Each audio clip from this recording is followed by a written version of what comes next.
Salut tout le monde, bienvenue à l'Église 180. J'espère que vous allez bien, que vous avez passé un bon temps avec notre band ce matin, hyper dynamique. En tout cas, sur place, c'était vraiment dynamique. Merci de partager ce temps-là avec nous. Je m'appelle David, je suis pasteur de l'Église, si vous vous joignez à nous pour une des premières fois. On est dans une série qu'on a intitulée, ni plus ni moins que les 7 péchés capitaux.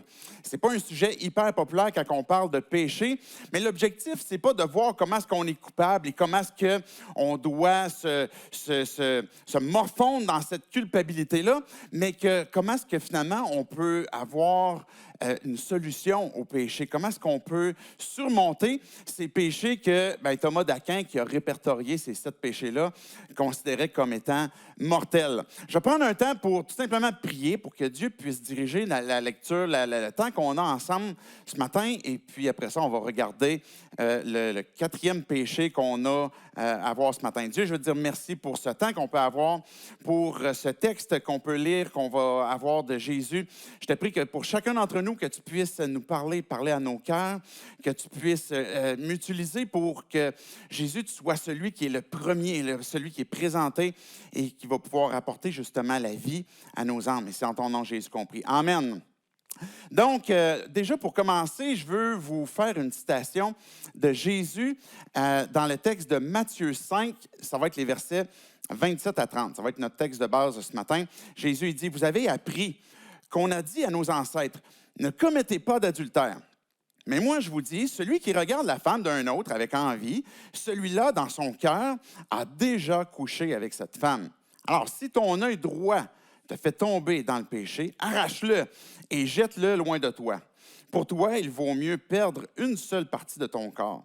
C'est mieux que de garder tout ton corps entier et d'être jeté dans le lieu de souffrance. » Verset 30, « Si ta main droite te fait tomber dans le péché, coupe-la et jette-la loin de toi. Pour toi, il vaut mieux perdre une seule partie de ton corps. C'est mieux que de garder ton corps tout entier et d'aller dans le lieu de souffrance. » Ce texte de Jésus est assez drastique. Vous avez peut-être déjà entendu ce texte-là. Arracher son œil, de le lancer. Peut-être un moyen de reconnaître des chrétiens entre nous. « Ah ouais, toi aussi, il te manque un œil. On est chrétien. » C'est l'enseignement que Jésus il donnait par rapport à la tentation. J'écoutais récemment l'émission, vous avez peut-être entendu parler du livre qui est Code Québec, et puis ils ont fait une version revampée en émission de télévision que je trouve vraiment hyper intéressante, qui présente les différentes habitudes des Québécois. Et puis, dans une des questions, je pense que c'était cette semaine ou l'autre d'avant, là, je ne sais pas exactement parce que je les enregistre, fait qu'à un moment donné, je les écoute en boucle, là. Pas en boucle, mais back-to-back. Et puis, il y avait une des questions était, quelles sont les habitudes des Québécois par rapport à la fidélité? Et j'ai trouvé vraiment intéressant comment est-ce que les Québécois, c'était quoi notre perception de l'amour, de la sexualité. On aborde la question de la luxure. Bien, Jésus, il parle ici de convoiter, désirer une autre femme avec ses yeux. L'idée de luxure, c'est pas de comme j'aime le luxe et puis je me suis acheté une BM ou peu importe là, le beau linge. C'est pas ça, c'est pas le luxe, mais c'est vraiment lié au plaisir sexuel, principalement, je dirais. Et dans l'émission de Code Québec, bien, une des statistiques qui relevait Jean-Marc Léger, c'était que, par exemple, sur les applications comme Tinder et les autres applications de rencontres, bien 50% environ des gens qui sont là-dessus sont déjà en couple. Je trouvais ça curieux. Je me disais, comment ça se fait que des gens qui sont déjà en couple sont sur une application pour rechercher encore peut-être d'autres rencontres? On est à la recherche d'étancher une forme de soif, de luxure. On pourrait employer un autre terme qui est une passion sexuelle et qu'on est à la recherche de ce type de plaisir-là. Puis un autre intervenant, toujours dans la même émission, apporter aussi une autre perspective intéressante où ce qu'il disait, bien, il y a plusieurs années, quand un homme aimait une femme, bien, plus il l'aimait, moins il la touchait. C'est un peu bizarre, ça aussi. Et il faisait référence, par exemple, au chaste baiser. Donc, plus les deux personnes s'aimaient, plus ils avaient de chastes contacts.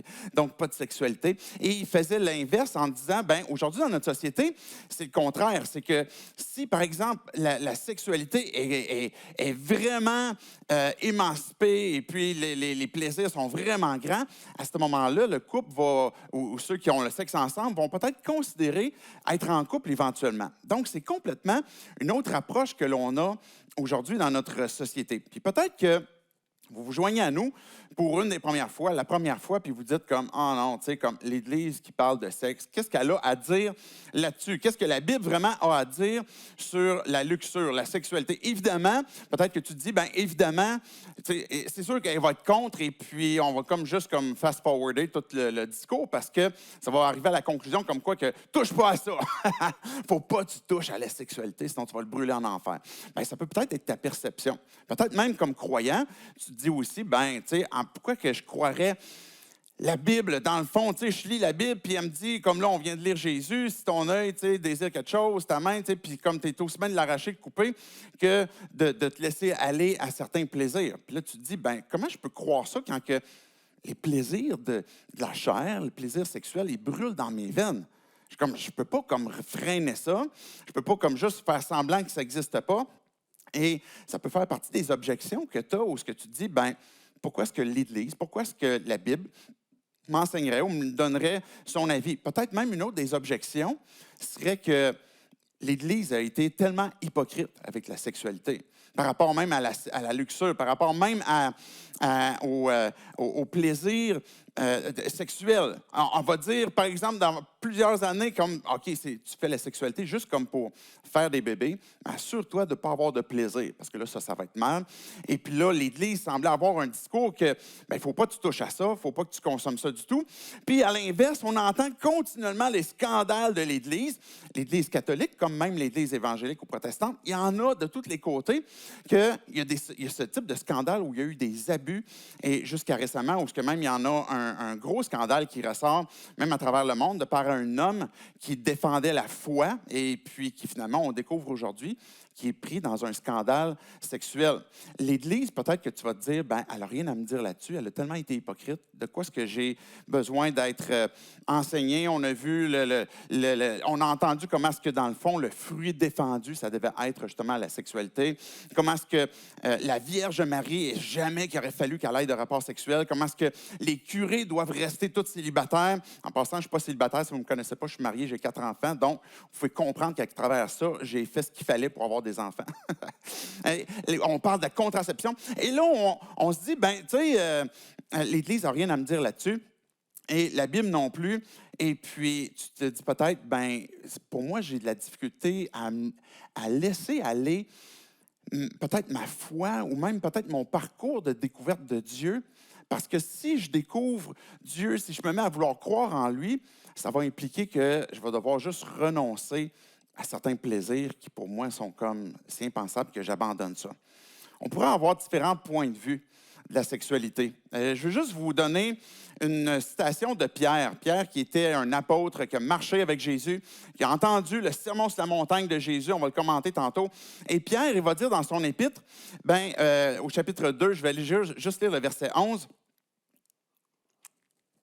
« Amis très chers, vous êtes des gens de passage et des étrangers sur cette terre. C'est pourquoi je vous demande, ne suivez pas les désirs mauvais qui luttent contre vous. » Jacques, il va employer une expression similaire aussi, les passions qui luttent dans nos corps. Ce mot-là qui est derrière ça, le mot original, c'est cette idée de désir passionné, quelque chose qui est un désir très grand, très fort. Et puis la façon que Pierre en parle ici, il parle d'un désir mauvais qui lutte contre nous. Ce mot-là qui symbolise les désirs mauvais, ben c'est de là qu'on a tiré la luxure, ou lust en anglais, où on a ce type de désir passionné porté vers quelque chose de mauvais. Bien, une des premières perspectives qu'on pourrait avoir justement de la sexualité, c'est que, OK, le sexe, c'est mal. C'est un mauvais désir, c'est une mauvaise chose. Il ne faut pas toucher à ça. Et puis, Jésus, il dit même qu'il faut qu'il faut même couper notre main ou bien arracher notre œil si ça ne marche pas. Bien, c'est pas ce que Jésus a dit. Dans le fond, on a vu tantôt que Jésus, il dit, si tu désires coucher avec une femme, juste dans tes pensées, Tu désires une autre personne avec laquelle tu n'es pas en relation exclusive dans les liens, on va dire comme dans les termes religieux, dans les liens sacrés du mariage, bien, que tu désires une autre personne, bien, tu es en train de, non seulement de le désirer, mais pour Jésus, il dit, tu l'as déjà fait. Tu l'as déjà fait. Ce que Jésus il dit, il n'est pas en train de dire que le désir sexuel est une mauvaise chose. Parce que ça serait une mauvaise perspective. Je vais en parler dans un instant. Mais Jésus n'est pas en train de dire que la passion sexuelle est une mauvaise chose. Puis dès que tu as cette passion-là, tu es sûr de brûler en enfer. Ce qu'il dit, c'est quand que tu as ce désir-là et que tu le portes finalement vers quelque chose, quelqu'un d'autre qui n'est pas selon le plan que Dieu a prévu pour toi. Et dans Genèse, on voit par exemple comment est-ce que Dieu lui-même a créé Adam, Ève, puis la sexualité. Il les a créés nus. Il n'aura pas fait d'habits tout de suite. Et c'est juste après la chute, en fait, c'est spécial, parce qu'ils ont été habillés juste à partir du moment où ils ont péché. Fait qu'avant le péché, il n'y en avait pas. Ils étaient tout nus dans un jardin paradisiaque. Fait qu'imaginez, Dieu qui a créé Adam et Ève savait très bien ce qui allait se produire. C'était son plan. Il avait créé la sexualité. On retrouve dans la Bible même des textes comme Cantique des Cantiques qui parlent de sexualité. Puis même quand on lit, puis c'est un peu dommage, parce que quand on va lire dans notre Bible, aujourd'hui dans Cantique des Cantiques, on va avoir plein d'euphémistes, c'est-à-dire des mots qui, comme, on ne va pas dire exactement ce qui est là, parce que c'est comme c'est trop hardcore, là, c'est trop cru. Et donc, il va y avoir certains euphémistes où quand on va lire Cantique des Cantiques, on va voir des mots qui reflètent pas toujours exactement même ce que l'auteur a voulu dire, et que finalement, qui parle de sexualité entre un homme et une femme et d'une passion amoureuse et même d'une passion sexuelle, ce que l'on voit dans la Bible. Dieu est le concepteur du sexe. Dieu est pro-sexe. Ce que Dieu est en train de nous dire, c'est pas que c'est une mauvaise chose, mais la luxure, ce qui devient cette passion, ce désir sexuel passionné vers finalement quelque chose d'autre, quelqu'un d'autre dans notre propre cœur qui ne concerne pas ce que Dieu a prévu pour nous, mais c'est ce qu'on appelle la luxure. C'est ce qui nous emmène à être détruits. Bien, on pourrait faire le parallèle, par exemple, avec la nourriture, le sport, l'alcool, différentes choses comme ça. Bien, la nourriture en soi n'est pas mauvaise. Bien, évidemment, on peut tomber dans de l'excès de nourriture. L'alcool en soi n'est pas mauvais. On peut en prendre, il peut avoir le plaisir de la table où on est des foodies de ces temps-ci, là, comme on aime prendre nos assiettes en photo, on va mettre ça sur Instagram avec un verre de vin ou peu importe, puis on va aimer. Puis c'est pas un péché, là, c'est une bonne chose. C'est correct, ça fait partie des belles et bonnes choses que Dieu a données, mais ces choses-là peuvent devenir finalement corrompues à partir du moment où on veut les consommer avec excès, puis là, ce désir passionné est en train de devenir finalement la luxure parce qu'il est porté vers quelque chose qui me détruit.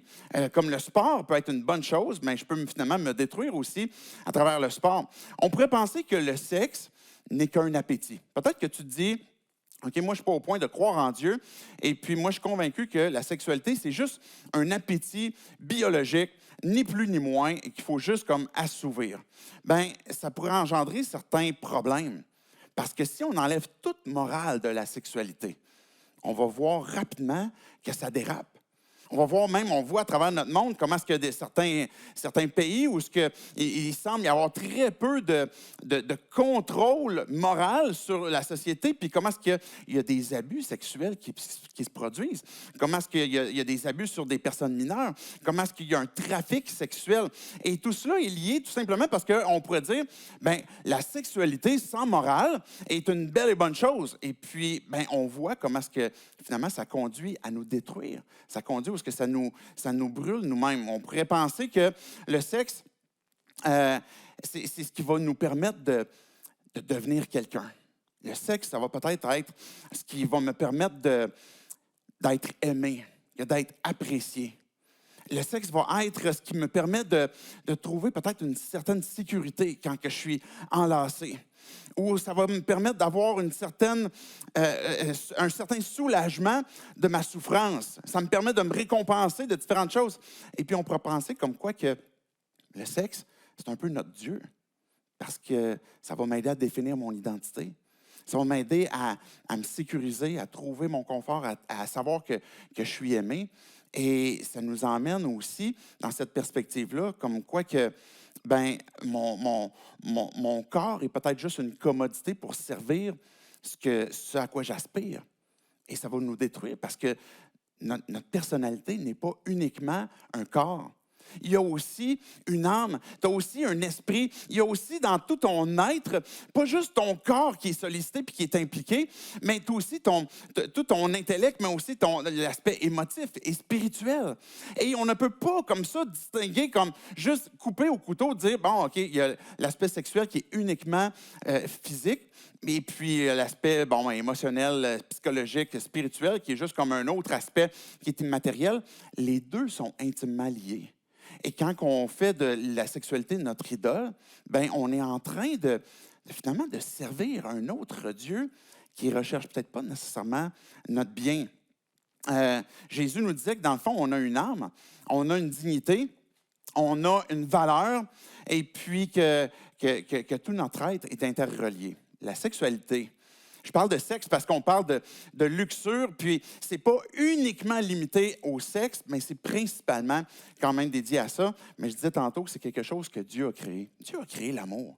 Dieu a créé, on parle dans la Bible d'un amour agapé, d'un amour qui se donne, qui est sacrificiel, qui est inconditionnel. L'exemple parfait est celui même de Jésus qui est venu vers nous, qui s'est donné, de notre Père céleste qui s'est donné à nous. Dieu est amour. Dieu a créé cet amour qu'on va dire storgé, c'est-à-dire qui est une affection viscérale, familiale envers quelqu'un pour qui on a une vive affection. Il va y avoir un amour philéo, par exemple, qui est un amour d'amitié où on partage ces liens, cet amour qui est bienveillant, un plaisir de passer, d'accompagner avec l'autre. Et puis, il y a l'amour éros. Je n'ai parlé tantôt dans le Cantique, dans Genèse. Et puis, qui est l'amour finalement naturel, où il y a la sensualité, il y a les plaisirs corporels, il y a l'érotisme, et ça fait partie de ce que Dieu a créé. Mais Jésus il dit, mais moi je vous dis, celui qui regarde la femme d'un autre avec envie, celui-là, dans son cœur, a déjà couché avec elle. Jésus avait dit au tout début de cette section-là que je viens de lire, bien, il faut que votre justice, votre façon de vivre, soit supérieure à celle des scribes et des pharisiens, les chefs religieux de l'époque. Il faut que votre justice soit supérieure à celle-là. On pourrait dire la même chose aujourd'hui, puis peut-être vous diriez, mais c'est pas difficile à battre, d'être comme notre justice supérieure à celle des chefs religieux, de nos curés ou bien des représentants religieux. Bien, à l'époque, quand Jésus disait ça, bien, ça choquait parce que, mais qui c'est qui va pouvoir aller au ciel? C'est qui que Dieu va accepter si on n'est pas capable d'être plus spirituel que nos chefs religieux? Et Jésus va entamer à 6 reprises, vous avez entendu que, mais moi je vous dis que. Vous avez entendu que, de ne pas tuer, mais moi je vous dis que même quand que tu te mets en colère contre ton frère en lui disant que c'est un cave, bien, tu es aussi coupable de péché. Quand que tu t'as entendu dire qu'il ne faut pas d'infidélité, il ne faut pas que tu couches avec la femme de ton voisin, mais moi je te dis que quand que tu le fais dans ton cœur, tu as péché. Maintenant, qui d'entre nous n'est pas coupable de ce péché-là? On est tous coupables. Puis Jésus le savait. Et c'est la raison pour laquelle Jésus l'a dit, c'est pour qu'on en soit conscient. Que ce péché de luxure, ces désirs passionnés, sont dans nos membres, dans notre corps, dans notre esprit, dans notre cœur, puis ils nous font la lutte. Ils nous emmènent à vivre un autre plan qui n'est pas celui que Dieu avait pour nous et qu'on emmène à satisfaire nos désirs personnels, une passion sexuelle vers quelque chose qui devient très impersonnel, qui devient très détaché, puis qui est juste une consommation extérieure. On pourrait penser que la luxure, c'est juste comme l'infidélité où tu te mets sur Tinder et puis tu es déjà en couple et puis finalement tu trouves quelqu'un d'autre pour comme juste une petite passe rapide de sexe avec quelqu'un avec qui tu vas pouvoir passer un bon temps puis finalement tu reviens sans le dire à ta conjointe ou ton conjoint. Mais c'est plus que ça. Ça va être, ça peut aller dans du flirt, ça peut aller évidemment, par la pornographie aussi. Puis quand que Jésus parle de convoiter avec ses yeux, bien, si on est dans une époque où c'est plus présent que jamais, c'est maintenant. Moi, je me souviens à mon époque, quand quelqu'un voulait avoir une revue, par exemple, pornographique, puis ça n'a rien à voir avec la pornographie qu'on pourrait avoir aujourd'hui.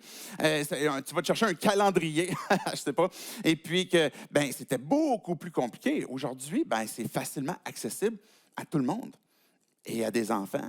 et à toutes sortes de personnes, et ça devient facile. Maintenant, notre point de vue de la sexualité, on pourrait dire, bon, ben OK, c'est juste, ce qui est important dans le fond, vu que c'est comme tellement présent dans nos membres, fais juste laisser aller. Suis tes passions, parce que c'est ça qui va te rendre heureux. Mais quand on réfléchit comme ça, on est en train de ne pas respecter la puissance qu'il y a dans la sexualité. Et si d'un autre côté, je me dis, ah non, non, écoute, la sexualité, moi, je suis quelqu'un de vraiment prude, et puis on ne touche pas à ça, mais à ce moment-là, tu ne respectes pas non plus la beauté de la sexualité. Dans les deux cas, ça va être une perspective vraiment en dessous de ce que Dieu a créé, de sa puissance et de sa beauté. La luxure, ce désir passionné de la sexualité, on l'a tous consommé, on en est tous coupables. On a tous, à un moment donné, fait ce péché qui Thomas d'Aquin considérait comme étant mortel, qui va nous détruire. Mais pourquoi? Des fois, ça peut être la curiosité. Au début, ça commence peut-être par ça. On va voir des trucs, on va voir des choses qu'on trouve intéressantes. On a de la curiosité pour essayer peut-être de trouver des nouvelles approches sexuelles pour stimuler. Peut-être que c'est parce que, bon, mais comme j'ai tellement pas de désir, je vais essayer de trouver quelque chose qui va me stimuler. Donc, ça peut être de la curiosité, ça peut être même une forme de vengeance. Je veux faire du mal à la personne qui me fait du mal, bien, je vais tromper, puis je vais aller voir ailleurs. Ou bien, ça peut être une récompense qu'on s'accorde parce que hey, j'ai une grosse semaine. Statistiquement, c'est intéressant, j'allais dire. Statistiquement, il semblerait que le soir où il y a plus de consommation de pornographie, c'est le dimanche soir à 11 h. Pourquoi dimanche soir à 11 h? On est stressé de rentrer au travail le lundi? Je ne sais pas. Mais c'est quoi? C'est une forme de récompense. Peut-être que c'est justement pour... Bien, je veux essayer de récompenser le fait que j'ai souffert toute la semaine, que ma femme ne compte pas mes désirs, ou mon mari ne compte pas mes désirs, et puis je vais aller chercher ailleurs. Et puis, bien, ou ça peut devenir même une forme d'échappatoire, ou à cause que je souffre, bien, on va utiliser la sexualité. Puis, mais où ça mène? Quelles sont les conséquences de ça? Quittez pas maintenant, là, si vous trouvez que ça s'en vient trop lourd, là, OK? Je vais parler à la conclusion de la solution. Mais les conséquences, je vais en parler parce que Jésus en a parlé. Peut-être que tu peux te poser la question, mais OK, mais dans ce cas-là, pourquoi attendre au mariage pour avoir du sexe? Parce que dans le fond, c'est comme tout le monde brûle pour du sexe à un moment donné. Là. Puis comme tous les adolescents qui pognent 13 ans jusqu'à 25 ans, ou peut-être que certains vont dire non, non, moi j'ai 65 ans, puis c'est encore la même chose. Bien, pourquoi attendre au mariage si on brûle autant que ça? C'est peut-être la question que tu te poses. Ou bien un couple qui ne se supporte plus, ils ont recours à quoi? Un couple qui peut-être ne sont pas sur le même tempo, sur le même pace pour la sexualité, bien, qu'est-ce qu'il fait, celui qui souffre d'en avoir moins? Est-ce qu'il peut comme combler autrement? Comment est-ce qu'il va faire? Est-ce que si ça ne marche plus du tout, est-ce qu'ils peuvent juste se laisser ou aller voir ailleurs? Ou peut-être ouvrir un concept d'amour libre, puis comme on va accepter ça comme ça va satisfaire chacun notre besoin. Comment faire pour arrêter de consommer la pornographie? C'est une question que j'entends régulièrement. C'est une question que j'entends chez plusieurs croyants. Et hommes et femmes, la consommation de pornographie a épargné personne. Et puis, mais plusieurs se posent la question, mais comment faire pour arrêter? Parce que c'est tellement addictif. Ça devient tellement, on dirait que ça continuellement une forme de dépendance croissante. Et puis, on ne sait juste plus peut-être comment reculer là-dedans, comment faire pour arrêter. Est-ce que c'est vraiment l'affaire? Est-ce que c'est vraiment ce que Dieu a créé? Est-ce que c'est vraiment ce que Dieu veut? C'est peut-être les questions que vous vous posez, ou de dire, bien, est-ce que c'est peut-être archaïque, cette façon de penser comme biblique, la version vintage du mariage, puis d'attendre à la sexualité dans un contexte de mariage? Mais Jésus, il parle comme quoi qu'il y a une conséquence à ce type de désir, et puis dont on est tous coupables. Et des 7 péchés capitaux, celui de la luxure, de cette passion sexuelle, est peut-être celui qui donne le plus de honte. Peut-être à cause d'une personne qui a été infidèle va vivre avec la honte que d'avoir été infidèle, d'avoir trompé. Ou peut-être que celui qui a été trompé va avoir cette honte aussi que, bien, comme je ne l'avais pas vu venir.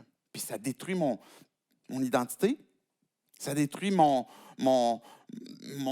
personne, mon estime. la honte de consommer la pornographie parce qu'on a l'impression qu'on est seul. Puis, je vis cette chose-là, et puis c'est honteux, puis je ne veux pas le dire à personne. Et puis, on reste dans l'isolement à cause peut-être de la honte. Ça peut être aussi des conséquences psychologiques ou bien même physiologiques. Puis je n'ai pas voulu en apporter plein. Je n'ai pas voulu comme avoir une approche overkill de toutes les conséquences de comment est-ce que ton cerveau est reformaté, puis comment est-ce que, peu importe, il y en a plein de conséquences. Et ce n'est pas juste un point de vue religieux, c'est aussi un point de vue même scientifique. Mais il y a des conséquences qui sont spirituelles, oui, c'est un péché mortel. Comme tous les péchés d'ailleurs, le péché est mortel. Il nous conduit à la mort.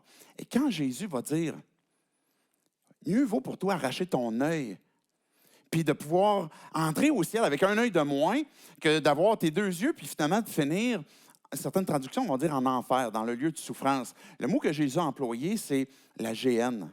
Quand Jésus emploie l'expression la géhenne, les gens comprennent qu'à Jérusalem, là, c'est une vallée où on va porter nos déchets, puis on brûle les déchets là. Mais ce que Jésus est en train de dire, c'est que oui, il fait référence à une conséquence spirituelle, mais même à une conséquence sur notre âme, que ce péché-là, comme n'importe quel péché, mais ce péché-là de luxure nous conduit à se consumer, à se brûler, à se détruire. Il y a un plaisir, évidemment, c'est clair qu'il y a un plaisir à aller chercher dans la sexualité. Même dans quelque chose qui est hors norme, à l'extérieur du plan de Dieu, il va y avoir des plaisirs à aller chercher là. Mais Jésus, il dit, même ce qui est à l'extérieur un peu, va te conduire à détruire, comme la géhenne, où ce que c'est brûlé, où ce que les déchets sont brûlés. Et puis, il y a cette conséquence qui est spirituelle. Parce qu'ultimement, la conséquence du péché, c'est la mort. Et la mort, c'est cette séparation d'avec Dieu, une séparation qui est éternelle, à moins que Dieu soit intervenu pour nous sauver de ça. Ou même quand on est peut-être déjà croyant, on a déjà placé notre confiance en Dieu, puis qu'on sent que notre vie est en train d'être consumée de par cette passion, justement, qu'on veut satisfaire sexuelle, il va apporter la vie aussi. On croit profondément qu'on peut découvrir la vie pleinement en Jésus-Christ. Et c'était ça son but, c'était ça son intention, Jésus, quand il nous en a parlé. Je vais vous faire une citation rapidement d'un Thessaloniciens 4. Je vais lire à partir du verset 3. 1 Thessaloniciens 4, à partir du verset 3. Ce que Dieu veut, c'est que vous soyez entièrement à lui. N'ayez pas une vie immorale. Chacun de vous doit bien choisir sa femme ou son mari pour mener une vie digne de respect qui plaît à Dieu. Ne vous laissez pas entraîner par les mauvais désirs, comme les autres qui ne connaissent pas Dieu. À ce sujet, personne ne doit faire de tort à sa sœur ou à son frère chrétien, ni les tromper. Le Seigneur punit tout cela. Nous l'avons déjà dit et redit. Ce que Paul est en train de dire aux Thessaloniciens, ce que Dieu veut, c'est que vous ayez une vie selon ce que le plan que Dieu a créé, qui est dans une sexualité, qu'il y a une beauté qu'on ne veut pas minimiser par une pseudo-prudité, je ne sais pas, vous comprenez, ou bien de minimiser la puissance de la sexualité en disant, on va juste suivre nos passions. Ce que Dieu est en train de nous dire, c'est, je ne veux pas que vous ayez ce type de vie-là. J'ai prévu une vie pour vous et je veux que vous puissiez en jouir pleinement, en profiter pleinement, sans que ça devienne un plaisir qui vous détruit. Et une des conséquences, puis Paul en parle ici, il dit au verset 6, à ce sujet, personne ne doit faire de tort à sa sœur ou à son frère. C'est dans un contexte d'immoralité sexuelle. On crée pas seulement une destruction sur peut-être notre propre vie, mais aussi sur les gens autour de nous. C'est les gens qui peuvent être proches, que ce soit parce qu'on a été infidèle ou parce que la personne avec qui on est infidèle, ou même, on peut penser que la pornographie, puis encore là, je n'insisterai pas longuement parce qu'on connaît déjà les implications, mais même la pornographie, on peut facilement tomber dans une illusion comme quoi que c'est sans conséquence, mais on sait qu'aujourd'hui, il y a un esclavage qui est plus grand que n'importe quel autre esclavage qu'il y a eu à travers les époques et le monde, qui est celui de l'esclavage sexuel, qui existe maintenant, présentement, au Québec, à Québec, puis à travers le monde. Et tout cela est certainement très animé et dynamisé par la pornographie. Donc, il y a ce type de conséquences qui affectent non seulement notre âme, nos proches, mais aussi notre monde, qui est la conséquence spirituelle. Maintenant, quelle est la solution? Quelle est la solution à cette passion peut-être, à ce désir passionné qui est lié à la sexualité? Chose que Jésus a voulu nous rassurer, puis nous dire, c'est, je ne suis pas venu pour juger le monde, je suis venu pour sauver le monde. Il est venu pour transformer notre monde. La motivation que Dieu avait quand que le Père a envoyé son Fils en venant nous voir, c'est l'amour. C'est l'amour qui l'a poussé puis à venir nous chercher puis à nous sauver de désirs qui sont corrompus, qu'on pense qu'ils viennent nous servir et qui finalement nous brûlent. Et Dieu n'a pas voulu juste bannir la sexualité, mais il a voulu remettre l'ordre et la juste pensée sur qu'est-ce que c'est la sexualité. Et là, si vous êtes non-croyant, je ne suis pas en train de vous dire qu'il faut vous adhérer à un code de vie chrétien, que Jésus a donné comme plein de codes de vie, puis tu dois juste comme suivre ça. La solution n'est pas dans le code de vie, dans le code d'éthique de Jésus. La solution est dans le sacrifice de Christ à la croix, qui nous permet d'obtenir la vie à cause de la conséquence du péché sur nos vies, qui est la mort. Et puis, cette solution-là, elle est possible à cause que Dieu nous a aimés le premier, parce qu'il n'est pas venu pour nous juger, parce qu'il est venu pour nous sortir de notre rupture amoureuse avec Dieu, et puis pour qu'on puisse être réconciliés avec lui aussi. Dieu a voulu nous redonner une identité, nous redonner une relation qui est vraie, qui est authentique, et il a voulu nous rassurer de son amour. Et quand on croit ça, quand je suis prêt à faire confiance que Dieu, tu m'aimes d'un amour infini, d'un amour inconditionnel, la solution commence à toucher mon cœur. Parce que la solution ne doit pas être uniquement extérieure. C'est comme, bon, je vais mettre des fils sur mon ordinateur, je vais faire de la redevabilité avec des gens, je vais m'assurer de lire plus la Bible. La solution a besoin de toucher mon cœur en premier. Que malgré le mal que je fais, malgré mes désirs corrompus, malgré les conneries que j'ai pu faire, Dieu m'a aimé d'un amour infini, au point où il a voulu te sauver. Il a voulu te donner la vie en abondance. Puis Jésus n'a pas menti quand il a dit « Je suis venu pour apporter la vie et la vie en abondance ».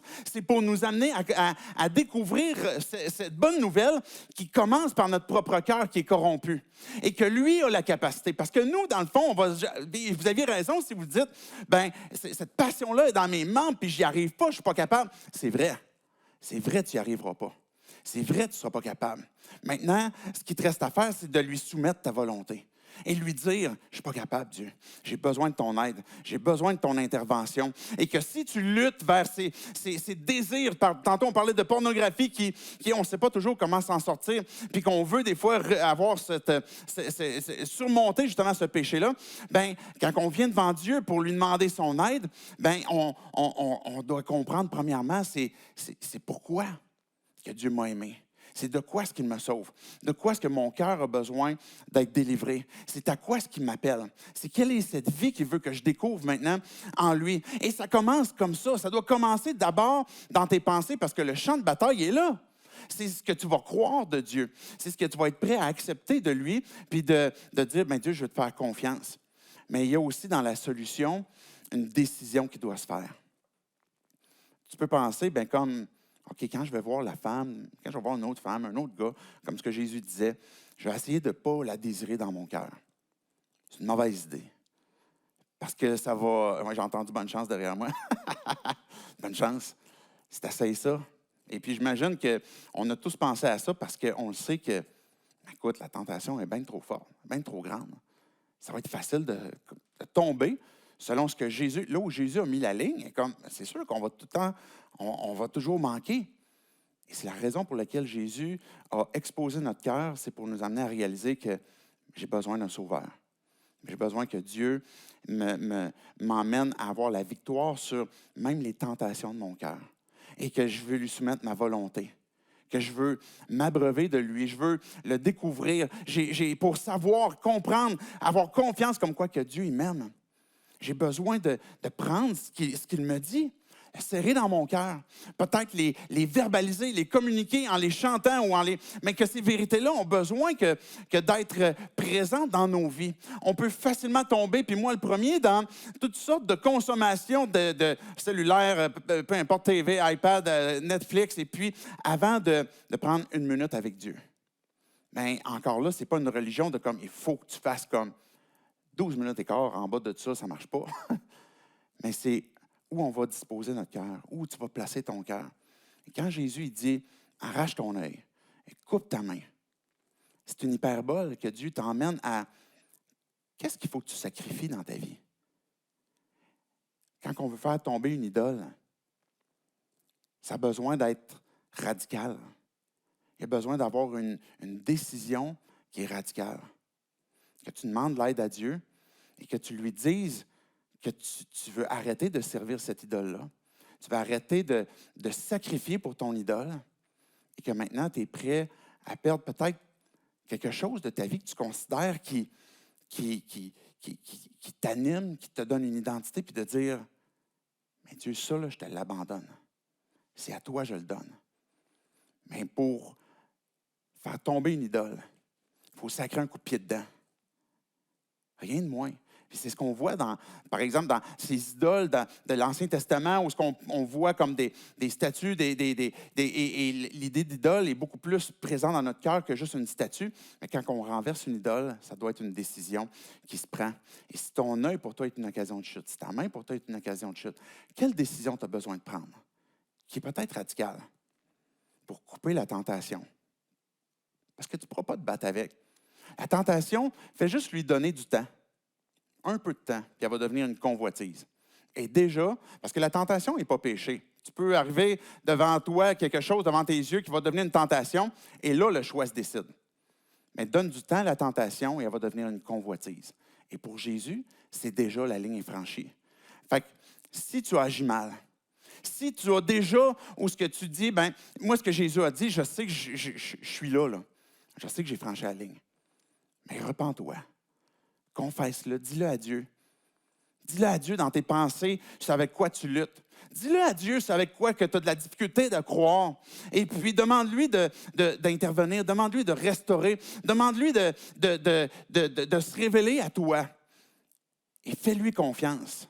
Et résiste aussi au diable. Parce que ce n'est pas juste une lutte de « je veux lutter contre ma tentation, je veux lutter contre les passions qui sont dans ma chair », mais c'est aussi une lutte spirituelle. Et tu ne dois pas négliger cet aspect-là aussi, que l'adversaire, le diable, l'ennemi de Dieu, ce qu'il veut faire, c'est éloigner, c'est détruire, c'est briser, c'est séparer de Dieu, c'est de rendre finalement inefficace. Et puis tu dois résister. Arrière de moi, Satan. Parce que ta volonté, la volonté de Dieu, c'est que je te suive, puis que ma vie te soit consacrée. Puis c'est ta vie que je veux découvrir, parce que je te fais confiance. C'est en démarche en train de découvrir Dieu. Demande-lui de te faire comprendre son point de vue. Parce que peut-être que tu t'es arrêté à un point de vue extérieur sur la réputation de l'Église avec un grand E. Mais je t'invite à poser la question à Dieu, que si tu es en train de le découvrir, Dieu, fais-moi découvrir ce que toi, tu as à dire. Parce qu'il y a plein d'hommes religieux qui ont manqué, qui ont mal agi. Mais toi, t'en penses quoi? Jésus, t'en penses quoi? C'est quoi ton plan pour ma vie? Et assure-toi aussi que si tu veux avoir cette vie en Christ et qui te permet d'avancer de progrès en progrès, mais de t'attacher à la communauté, la pire des erreurs que tu pourrais faire, c'est de rester isolé. La Bible va dire, confesse à Dieu le mal que tu as fait, mais la Bible va dire aussi à travers Jacques, confessez-vous les péchés les uns aux autres pour que vous soyez guéris. Quand que je confesse à Dieu, je suis pardonné parce qu'il est fidèle et juste pour le faire, à cause de son nom, à cause de qui il est.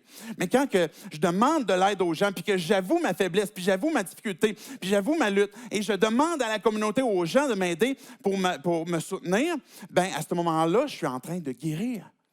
C'est ce que Dieu a voulu. Et ça implique le fait que je vais confesser, je vais le dire. Et j'ai besoin que Dieu vienne à mon secours. Je vais terminer par la prière. Après la prière, j'aurai quelques annonces pour vous. Quittez pas trop vite. Mais je vais terminer pour que Dieu puisse vous vous faire du bien. Je veux prier pour vous. Prier pour que vous puissiez poursuivre votre démarche peut-être de découverte de qui est Dieu, mais que vous puissiez aussi, si vous avez déjà découvert Dieu, bien, que vous puissiez lui refaire confiance à nouveau et découvrir sa vie. Dieu, je veux te dire merci pour ce texte. Jésus, tu as été clair avec ce que tu nous dis, avec ce qu'on peut désirer dans notre cœur. Dieu, on veut, si on n'a jamais placé notre foi en toi, qu'on est dans peut-être un contexte où on cherche à savoir un peu plus, à découvrir un petit peu qui tu es, qu'est-ce que tu dis dans ta parole. Ma prière, Dieu, pour chacune de ces personnes, c'est que tu puisses te révéler à elles, que tu puisses répondre à leurs questions. On avait plein de questions tantôt, Dieu, qui peut-être sont encore sans réponse. Mais on veut entendre qu'est-ce que toi, tu as à dire. Et je te prie que tu puisses te révéler à ces personnes qui veulent avoir des réponses et que tu puisses montrer comme quoi que tu t'intéresses à leur cœur, à notre cœur. Et pas juste à donner des coups ses doigts pour dire comment est-ce qu'on a mal agi et nous dire qu'on va tout brûler en enfer, mais Dieu, que tu puisses nous aider à comprendre comme quoi que tu veux pour nous un plan de vie. Et comment est-ce que tu apportes cette solution pour notre propre cœur. Et puis Dieu, si on a déjà placé notre foi en toi, je sais que plusieurs d'entre nous, on lutte avec ce péché. Sinon, la totalité, Dieu, de nous, on lutte avec ces désirs passionnés dans nos cœurs, dans notre âme. Dieu, on veut te remettre encore une fois à nouveau. On veut réitérer, Dieu, notre désir que de te faire confiance. Que de croire que ce que tu nous as dit, c'est pour notre vie, c'était pour notre bien. Et que peut-être, Dieu, ça va impliquer des sacrifices maintenant. Peut-être que pour chacun d'entre nous, Dieu, tu nous appelles à sacrifier quelque chose qui est peut-être l'équivalent pour nous de notre œil, de notre main dans cette hyperbole que tu disais, et que tu nous appelles à sacrifier, à t'abandonner ces aspects de nos vies. Et Dieu, on lutte, peut-être que c'est difficile, mais je te prie pour chacun d'entre nous qui lutte présentement avec ce péché, que tu puisses apporter la victoire, que par ton puissant nom, Seigneur Jésus, que tu puisses faire reculer l'adversaire, que tu puisses apporter des victoires dans ce monde spirituel de l'ennemi qui veut nous faire reculer, qui veut nous terrasser, qui veut nous décourager, qui veut nous rappeler, qui veut nous faire penser qu'on n'est rien, qu'on vaut rien, qu'on doit rester dans la honte et dans l'isolement. Et Dieu, on résiste contre ces pensées-là, parce que ta volonté, c'est qu'on se tourne vers toi, qu'on lève les mains vers toi, qu'on lève nos cœurs et nos yeux vers ton trône de grâce pour que tu puisses nous apporter secours et que tu puisses nous apporter la vie. Dieu, si on a tombé, retombé, retombé, peu importe la quantité de fois, tu nous permets de se relever et puis d'avoir un cœur renouvelé, des pensées renouvelées et que tu puisses, Dieu, nous aider à comprendre, à refaire ce chemin à l'inverse pour qu'on puisse avoir une victoire sur ce péché, ce mal qui peut être avec lequel on lutte. Et c'est en ton nom, Jésus, que je prie ces choses. Amen. Amen. Amen.